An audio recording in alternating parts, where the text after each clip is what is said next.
আব্দুল্লাহ বিন আব্দুর রাজ্জাক হাফিজাহুল্লাহ।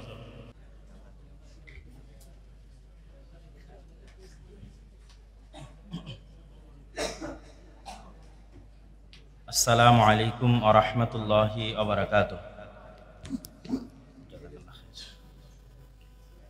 আলহামদুলিল্লাহ ওয়াহদাহু ওয়াসসালাতু ওয়াসসালামু আলা মান লা নাবিয়্যা বা'দাহু। প্রশংসা আল্লাহ সুবহানাহু ওয়া তাআলার জন্য, শান্তি অবতীর্ণ হোক মুহাম্মদ সাল্লাল্লাহু আলাইহি ওয়াসাল্লামের প্রতি।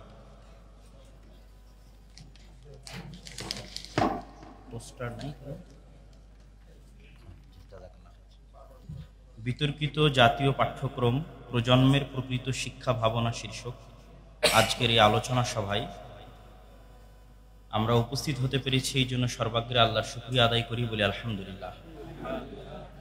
দরুদ ও সালাম বর্ষিত হোক পৃথিবীর সর্বশেষ এবং সর্বশ্রেষ্ঠ রাসূল আহমদ মুহাম্মদ মুস্তাফা সাল্লাল্লাহু আলাইহি ওয়াসাল্লামের প্রতি।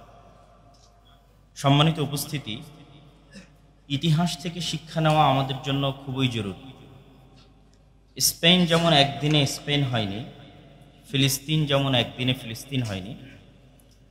দীর্ঘদিন যাবৎ মুসলমানদের শত্রুরা, ইসলামের শত্রুরা এই বিষয়গুলোর পিছনে কাজ করে গেছে এবং দীর্ঘমেয়াদী পরিকল্পনার ভিত্তিতে তারা ধীরে ধীরে কাজ করতে করতে করতে করতে একটা সময় সফলতার মুখ দেখেছে। তার সবচেয়ে জ্বলন্ত বাস্তব উদাহরণ যেটা আমরা আমাদের চোখের সামনে দেখছি সেটা হচ্ছে ফিলিস্তিন।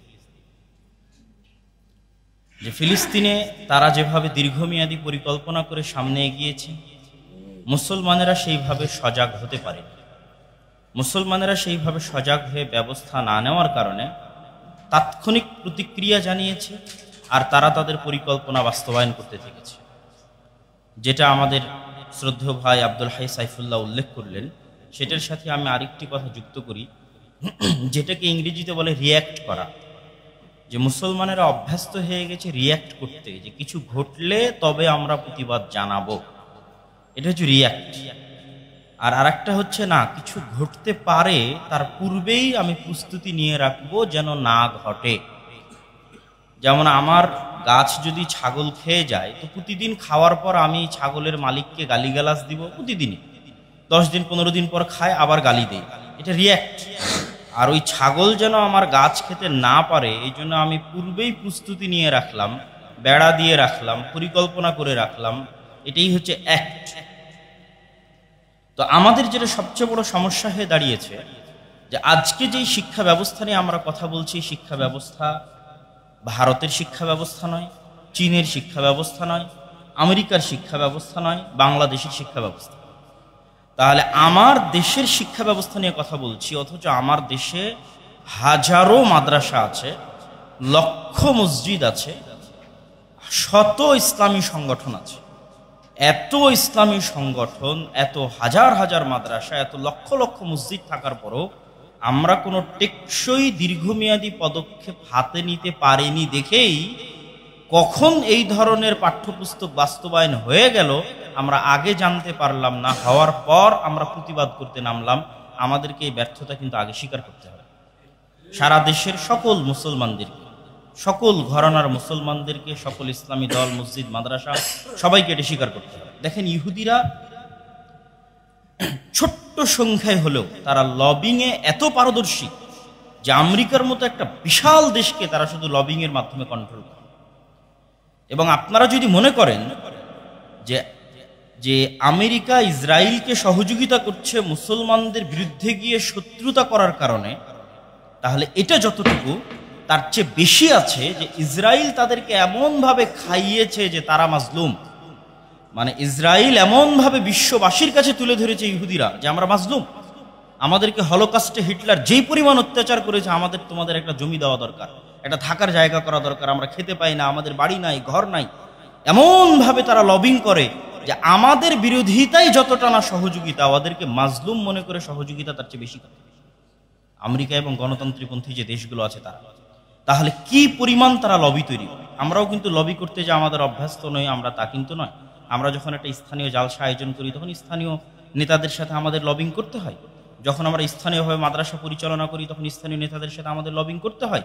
জাস্ট এই লবিংটাই আপনাকে জাতীয় পর্যায়ে নিয়ে যেতে হবে, সচিবালয়ে নিয়ে যেতে হবে, সংসদ ভবনে নিয়ে যেতে হবে, ওই স্থানীয় জায়গা থেকে বের হয়ে, তাহলে কোনো কিছু ঘটছে কিনা আপনি আগেই জানতে পারবেন, এবং সেটার রেমেডি কি হবে, পূর্ব পরিকল্পনা এবং প্রতিরোধ কি হবে, সেটা আপনি আগেই গ্রহণ করতে পারবেন। এটি হলো আমার পক্ষ থেকে প্রথমত আমাদের জন্য সংক্ষিপ্ত আত্মসমালোচনা। দ্বিতীয়ত, আমি কেন ফিলিস্তিন আর স্পেনের উদাহরণ দিয়ে শুরু করলাম, আপনারা জানেন যে আমাদের এই মাতৃভূমি এমন একটি জায়গায় অবস্থান করে, এবং আমাদেরকে একটু ইতিহাস, আমাদের গুরুত্ব বুঝতে হবে, আমাদের সন্তানদের বোঝাতে হবে যে আমরা 1971 এই মানচিত্র পাই, যে কথাটা একদম সারমর্ম সামারি, যে 1971 আমরা মানচিত্র পাইনি, মানচিত্র পেয়েছি 47। যে মানচিত্রে এখন বিজিবি গার্ড দেয়, এই মানচিত্র আমরা কখন পেয়েছি? 47। এবং আমাদেরকে এটাও বুঝতে হবে যে শেরে বাংলা একে ফজলুল হক 1937-এর নির্বাচনে মুসলিম লীগের বিরুদ্ধে ছিল, তিনি আবার 1940-এর 23শে মার্চে লাহোর প্রস্তাব পাকিস্তানে মুসলিম লীগের পক্ষাবলম্বন করেছেন, এবং 1947-এর আগে তিনি পরিপূর্ণ মুসলিম লীগের পক্ষাবলম্বন করেছিলেন। কেন? আগে তিনি মুসলিম লীগের বিরুদ্ধে কৃষক প্রজা পার্টি হয়ে কেন, আর পরবর্তীতে মুসলিম লীগে কেন? তিনি কিন্তু চেয়েছিলেন যে পশ্চিমবঙ্গের যারা হিন্দু আছে তাদের সাথে মিলে পাকিস্তান ভারত যেমন আলাদা দেশ হবে, সম্পূর্ণ বাংলাদেশ আলাদা একটা দেশ হবে, যেখানে হিন্দুরাও থাকবে, মুসলমানেরাও থাকবে। কিন্তু কলকাতার দাদাবাবুদের কট্টর হিন্দুয়ানি চিন্তা ভাবনা এই পরিকল্পনা বাস্তবায়ন হতে দেয়নি। তখন শেরে বাংলা দেখেছিলেন আমার বাঙালিত্ব আগে দরকার নাই, আগে আমার পরবর্তী প্রজন্মের ইসলাম দরকার আছে, মুসলমানিত্ব দরকার আছে। ওই জন্য উনি ওনার জাতপাত আত্মভিমান বিসর্জন দিয়ে, আজকে যে খাজা নাজিমুদ্দিনের পাশে তার কবর আছে, তার বিরুদ্ধে তিনি পটুয়াখালীতে নির্বাচন করেছেন 1937-এ। তো তিনি আত্ম অহমিকা জাতপাত বিসর্জন দিয়ে তিনি মুসলিম লীগে জয়েন করেছেন, শুধু মুসলমানদের ভবিষ্যৎ প্রজন্মের মুসলমানিত্ব রক্ষার জন্য। তা আমরা খুবই ভয়াবহ একটা মানচিত্র ভৌগোলিক রাজনীতির মধ্যে আছি আমাদের এই দেশটা। তো আমি যখন ভারতে পড়াশোনা করতে গেছিলাম তখন থেকেই দেখতাম যে কিভাবে ভারতের বর্তমান সরকার মুসলমানদের ওই যুগের শাসনামল, বাদশাহ আকবরকে তারা আগে কিছুটা প্রমোট করতো, এখন বাদশাহ আকবরকে প্রমোট করে না, বাদশাহ আকবরকে দিনে ইলাহির কারণে কিছুটা প্রমোট করতো। তো বাদশাহ আকবরের পরে সবচেয়ে তাদের বেশি বিদ্বেষ হচ্ছে বাদশাহ আলমগীরের বিরুদ্ধে, সবচেয়ে বেশি আওরঙ্গজেবের বিরুদ্ধে সবচেয়ে বেশি বিদ্বেষ। তো তারা এই সমস্ত ভারতের শাসকদের যাদের ইতিহাস এবং ঐতিহ্য তারা ধারণ করে, যেই লালকেল্লায় তারা এখনো জাতীয় পতাকা উড্ডয়ন করে, মুসলমানদের তৈরি করে, তো সেইটাকে তারা ডমিনেট করে কিভাবে হিন্দুয়ানি শাসকদেরকে নেতা বানানো যায় জাতীয়, এটা কিন্তু একটা প্রজেক্টের অধীনে পরিচালিত হচ্ছে। কিন্তু আমি কখনো কল্পনা করিনি যে এই প্রজেক্ট একদিন বাংলাদেশে বাস্তবায়ন হবে। কিন্তু এখনকার বর্তমান শিক্ষা সিলেবাস দেখলে আপনি দেখবেন যে আমাদের নেতাদেরকে, আমাদের জাতীয় নেতাদেরকে কিভাবে আমাদের ছেলে মেয়েদের সন্তানদের চোখ থেকে আউট করে দেওয়া হয়েছে। তারা জানেই না এই 47-এর ইতিহাস, তারা বলতেই পারবে না। এই 3 নেতার মাঝারে তো কেউ আসেই না, কোনো দলই না, কোনো রাজনৈতিক দলই না। সুতরাং আমাদের বাংলাদেশের রাজনৈতিক পরিচিতিকে, যেটা আমাদের স্বাধীনতার ভিত্তি, এটাকে কিন্তু ধ্বংস করে দেওয়া হচ্ছে। তাহলে একদিকে আমাদের দেশ হিসেবে স্বাধীনতাকে ধ্বংস করা হচ্ছে, 2 ধর্ম হিসেবে আমাদের ইসলামকে ধ্বংস করে দেওয়া হচ্ছে। আর ধর্ম হিসেবে ইসলামকে ধ্বংস করতে যেই প্রজেক্ট নিয়ে বা যেই বিষয়টি নিয়ে আজকে এখানে আলোচনা হচ্ছে, ট্রান্সজেন্ডার বলেন বা সমকামিতা বলেন, যেটাই বলেন, এটা সরাসরি আমি ইউরোপ আমেরিকা তাদেরও দোষ দিতে চাই। আমি ডাইরেক্টলি বলি যে এটা হচ্ছে ইবলিসের প্রজেক্ট। ইবলিস যেমন ইউরোপ আমেরিকাকে পাগল বানাতে পেরেছে, ইবলিস যেমন নিজে সরাসরি এই প্রজেক্টের নেতৃত্ব দেয়, কেননা ইবলিসের সবচেয়ে মনের খাহেশ কেমনে আদম সন্তানকে নিচে নামানো যাবে, কেমনে আদম সন্তানকে ছোট করা যাবে, নত করা যাবে, এটা ইবলিস মনে প্রাণে চায়। তো যখনই আপনি যৌন বিকৃতির দিকে চলে যাবেন তখন আপনাকে নত হতে হবে। এরা অপবিত্র থাকে, 10 দিন 15 দিন গোসল করে না, অজু করে না, সালাত আদায় করে না, এগুলো সব ইবলিস তাদেরকে দিয়ে করিয়ে নেয় এই প্রজন্মটাকে যারা এটার মধ্যে যুক্ত হচ্ছে। সুতরাং ইবলিস যেভাবে ইউরোপ এবং আমেরিকায় সাকসেসফুল হয়েছে, সে চায় মুসলমানদের এই ফ্যামিলি বন্ডিংটা ধ্বংস করে দিতে। সুতরাং আপনি কখনোই মনে করবেন না যে এই প্রজেক্টের পিছনে আমরা যুদ্ধ করছি উমুকের বিরুদ্ধে উমুকের বিরুদ্ধে। জি না, আমরা যুদ্ধ করছি সরাসরি শয়তানের বিরুদ্ধে। আজকে এখানে যে আয়োজনটা হয়েছে, আয়োজনটা সরাসরি কার বিরুদ্ধে? ইবলিসের বিরুদ্ধে। সত্য কথা, এটা সরাসরি ইবলিসের বিরুদ্ধে। এবং এই প্রজেক্ট নিজে ইবলিস ডিল করতেছে কিভাবে আদমের মধ্যে কিছু শয়তান তৈরি করে, জিনদের মধ্যে থেকে কিছু শয়তান দিয়ে এই ধরনের প্রজেক্ট বাস্তবায়ন করে পরবর্তী প্রজন্মকে ধ্বংস করে দেওয়া যায়। সম্মানিত উপস্থিতি, তাহলে এই যে ভয়াবহ অবস্থা, এই ভয়াবহ অবস্থা থেকে আমরা উত্তরণের জন্য কি করতে পারি? আমি ছোট্ট 2-1টা পয়েন্ট বলে আমার বক্তব্য দীর্ঘায়িত করব না, শেষের দিকে চলে যাব। আমি আমার ছোট্ট গবেষণা এবং বহু দেশ সফরে যেটা দেখেছি যে আজকের মুসলমানদের কয়েকটা সমস্যা খুবই বড়। 1, মুসলমানদের শিক্ষায় অধপতন, এটা সবচেয়ে বড়। 2, মুসলমানদের চারিত্রিক অধপতন, এটা সবচেয়ে বড়। চারিত্রিক অধপতন বলতে আপনি কখনোই মনে করবেন না যে আমি বেহায়াপনা বেলিল্লাপনার কথা বলতেছি। চারিত্রিক অধপতন বলতে ন্যায়পরায়ণতা, সততা, আমানতদারিতা, যেটা আমাদের নবী মুহাম্মদ সাল্লাল্লাহু আলাইহি ওয়াসাল্লামের জন্মগত ছিল। আপনি ইসলামের সালাত বলেন, সিয়াম বলেন, হজ বলেন, জাকাত বলেন, অর্থনীতি বলেন, সমাজনীতি বলেন, মূল ভিত্তি হচ্ছে ন্যায়পরায়ণতা। আল্লাহ যা বিধান দিয়েছে তা শতভাগ ন্যায়, শতভাগ তিনি আদল, তিনি অন্যায় করতে পারেন না। এই জন্য 5 ওয়াক্ত সালাতও শতভাগ ন্যায়, জাকাতের বিধানও শতভাগ ন্যায়, বোনদেরকে যা অধিকার দেওয়া হয়েছে সেটা শতভাগ ন্যায়। মূল ভিত্তি হচ্ছে ন্যায়। কিন্তু আমরা কিন্তু বাহ্যিকভাবে ইসলামের সালাত, সিয়াম, হজ, জাকাত ধরে রাখলেও, আনুষ্ঠানিকভাবে এই ইবাদতগুলো ধরে রাখলেও আমরা সবাই, আমি নিজেও, আমরা সবাই, সকল ঘরানার সবাই মাদ্রাসায় যান, মসজিদে যান, যেখানে যাবেন, ইসলামী দলে যান, সংগঠনে যান, সবচেয়ে বড় অভাব হচ্ছে ন্যায়পরায়ণতার, সবচেয়ে বড় অভাব হচ্ছে আমানতদারিতার, সবচেয়ে বড় অভাব হচ্ছে সততার, যেটা আমার নবী মুহাম্মদ সাল্লাল্লাহু আলাইহি সাল্লামের জন্মগত ছিল। আবু সুফিয়ান রাদিয়াল্লাহু তাআলা আনহু মক্কা বিজয়ের সময় ইসলাম গ্রহণ করেছেন, কিন্তু তার আগে তিনি কাফের ছিলেন। বদর, উহুদ, খন্দকের যুদ্ধে নেতৃত্ব দিয়েছেন, বদরে আবু জাহালের সাথে, আর খন্দক আর উহুদে সরাসরি নিজেই নেতৃত্ব দিয়েছেন। তো তার জীবনের সবচেয়ে বড় লক্ষ্য উদ্দেশ্য হচ্ছে মুহাম্মদ সাল্লাল্লাহু আলাইহি ওয়াসাল্লামকে হত্যা করা, মদিনা ধ্বংস করা, ইসলামকে বিনাশ করা।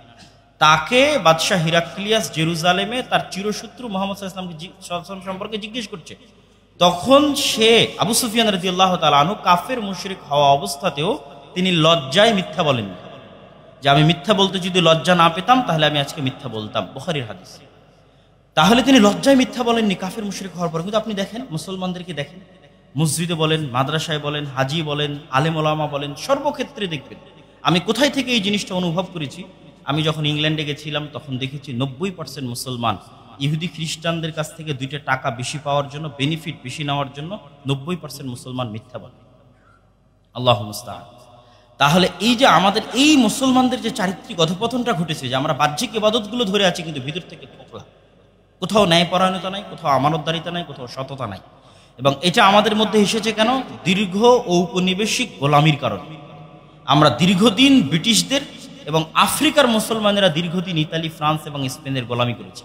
দেখেন, বানু ইসরাইলেরা নবীর সন্তান, আমরা সবাই জানি তারা ইয়াকুব আলাইহিস সালামের সন্তান। তাহলে ইয়াকুব আলাইহিস সালামের সন্তান হওয়ার পরও আল্লাহ তাদের জন্য 12 সন্তানের জন্য 12টা রাস্তা তৈরি করে দেওয়ার পরও, 12টা ঝর্ণা তৈরি করে দেওয়ার পরও তারা কেমনে বলে যে আল্লাহকে না দেখলে ঈমান আনয়ন করবে না? মুসা, তুমি আর তোমার আল্লাহ গিয়ে যুদ্ধ করো। তারা কেমনে বাছুর পূজা করে? তারপরে যখন তাদের বলা হলো মাথা নিচু করে প্রবেশ করো, তারা পিছন আগে দিয়ে মাথা নিচু করে প্রবেশ না করে তারা শব্দ বিকৃত করে প্রবেশ করলো। কেন? তাদের মধ্যে সততা, আমানতদারিতা এবং ন্যায়পরায়ণতা ছিল না, ফেরাউনের 250-300 বছর গোলামির কারণে।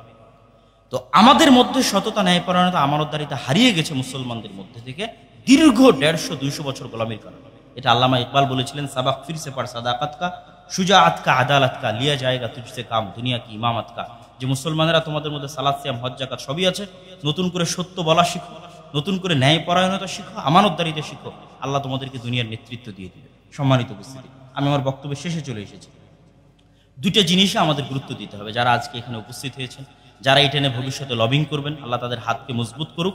আমরা যদি সংক্ষিপ্ত 2টা দাবি করি যে আমাদের সিলেবাসগুলোতে কোরআনের শিক্ষা বাধ্যতামূলক এবং আল্লাহর নবী মুহাম্মদ সাল্লাল্লাহু আলাইহি সাল্লামের সিরাহ বা জীবনী শিক্ষা বাধ্যতামূলক করতে হবে সর্বস্তরে। একদম ছোট্ট 2টা ন্যূনতম দাবি, যে কোরআন শিক্ষা বাধ্যতামূলক করতে হবে, রাসূল সাল্লাল্লাহু আলাইহি ওয়াসাল্লামের জীবনী শিক্ষা বাধ্যতামূলক করতে হবে সর্বস্তরে, প্রাথমিক থেকে অনার্স মাস্টার্স পর্যন্ত সকল স্তরে। এটা গেল একটা সংক্ষিপ্ত দাবি, যেটা নিয়ে আমরা কাজ করতে পারি। পাশাপাশি আমরা তো তাদের বিরোধিতা করে সামনে এগিয়ে যাবই, কিন্তু ওই যে বললাম দীর্ঘমেয়াদী পরিকল্পনা, যদি সাকসেসফুল না হতে পারি, আমরা আশা করছি, আমরা আল্লাহর কাছে চাই যে আমরা সফল হব, কিন্তু আমি বলছি ফিলিস্তিন একদিনে হয়নি, স্পেনও একদিনে হয়নি, আমরা সফল নাও হতে পারি। এই জন্য আমাদেরকে অগ্রিম, আমাদের আদি সালাফ এবং সালেহ যখন ব্রিটিশরা এই দেশে আসছিল তখন মসজিদ ভিত্তিক দিন শিক্ষাকে মজবুত করেছিলেন। কেননা তারা দেখেছিলেন শিক্ষা ব্যবস্থা তাদের হাত থেকে ব্রিটিশরা নিয়ে চলে গেছে এবং এখনো শিক্ষা ব্যবস্থা তাদেরই প্রভাবান্বিত অবস্থায় আছে।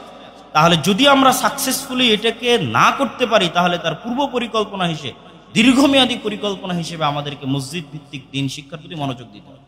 আপনি যেই ঘরানার, যেই দলের, যেই পন্থার, যেই হন না কেন, মসজিদের ইমাম হন, যেখানেই থাকেন না কেন, শতভাগ মুসলমানের সন্তান, শতভাগ, যতজন স্কুলে যায় প্রত্যেক মুসলমানের সন্তান যেন মসজিদে দিন শিখে মৌলিক দিনের জ্ঞান অর্জন করে তারপরে যেন স্কুলে যায়, এটা আমাদের নিশ্চিত করতে হবে, এটা আমাদের দায়িত্ব। নাহলে কিয়ামতের মাঠে আমাদের জবাবদিহি হতে হবে, ভবিষ্যৎ প্রজন্মের কাছে আমাদের জবাবদিহি হতে হবে। অন্তত ন্যূনতম এইটা যদি আমরা করতে পারি, তবুও তারা যে প্রজেক্ট নিয়ে আগাচ্ছে সেই প্রজেক্টের ফল কিছুটা হলেও, ক্ষতি কিছুটা হলেও কম থাকবে। এই জন্য আমার সর্বশেষ দুইটা কথার একটা জরুরি কথা বা তিনটা কথা যদি আমি বলি, যে আমাদের দীর্ঘমেয়াদী পরিকল্পনা থাকতে হবে, লবিং থাকতে হবে, আমাদের মধ্যে ন্যায়পরায়ণতা, সততা, আমানতদারিতা থাকতে হবে। আগে থেকেই, এখন থেকেই আপনার আত্মীয় স্বজনের বাড়ি হোক, পাড়া প্রতিবেশী হোক, মক্তব আছে কিনা মসজিদে কোরআন শিক্ষার পাশাপাশি দিন শিক্ষার ব্যবস্থা আছে কিনা, এইটা নিয়ে যান প্রাণ দিয়ে যুদ্ধের মতো, শয়তানের বিরুদ্ধে যুদ্ধের মতো এটা নিয়ে লেগে যান। আর পাশাপাশি আমরা যে ফ্রন্ট লাইনে তাদের প্রতিরোধ করতেছি সেটাও চলতে থাকুক। কিন্তু আগে থেকেই দীর্ঘমেয়াদী একটা পরিকল্পনার অংশ হিসেবে আমাদের মসজিদগুলো এবং পরবর্তী প্রজন্মের হেফাজত থাকুক। আল্লাহ সুবহানাহু ওয়া তাআলা আমাদেরকে কবুল করুন, আল্লাহুম্মা আমিন। যারা আজকের উদ্যোগ নিয়েছে আমি তাদেরকে সাধুবাদ জানাই এবং আমি নিজে এখানে উপস্থিত হতে পেরে আল্লাহ সুবহানাহু ওয়া তাআলার শুকরিয়া আদায় করছি। এবং ভবিষ্যতে এই ধরনের যে কোনো আয়োজনে আল্লাহ সুবহানাহু ওয়া তাআলা যেন আমাদেরকে পারস্পরিক আন্তরিকতা এবং সহযোগিতার ভিত্তিতে উপস্থিত হওয়ার তৌফিক দান করেন, আল্লাহুম্মা আমিন। আল্লাহ আমাদের দেশকে, আমাদের দিনকে, আমাদের পরবর্তী প্রজন্মকে শয়তানের ষড়যন্ত্র থেকে এবং বিদেশি ষড়যন্ত্র থেকে, হিন্দুয়ানি সংস্কৃতির ষড়যন্ত্র থেকে, আগ্রাসন থেকে রক্ষা করুন, আল্লাহুম্মা আমিন। ওয়া আখিরু দাওয়ানা আনিল হামদুলিল্লাহি রাব্বিল আলামিন। আসসালামু আলাইকুম ওয়া রাহমাতুল্লাহি ওয়া বারাকাতুহু।